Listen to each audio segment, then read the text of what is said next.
Hi, it's good to see you again. It's good to be with you. Today we'll talk about Saint Bernardino of Sienna. He was the son of a noble family in Siena. However, sadly, he lost both parents before he was 7. And so his devout aunt reared him as her own, and she loved him and gave him a deep spiritual training and upbringing.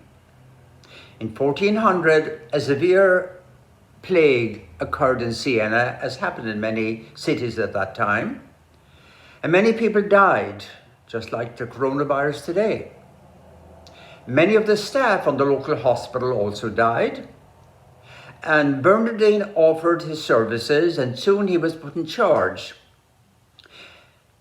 He also inspired many young men to help him in helping the suffering of that city, at the risk of their own lives. Sadly, many of those helpers died, but Bernardine survived. When the plague ended, he entered the Franciscan order at age 22. He became the most influential preacher of his time. He promoted popular devotions, prayers, fasting, penances, pilgrimages, devotion to saints, and devotion to relics.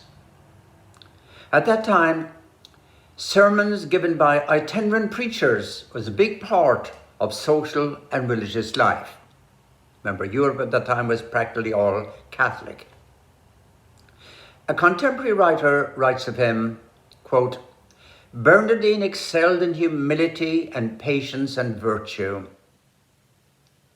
And by his preaching he ended civil disorders and restored piety to society.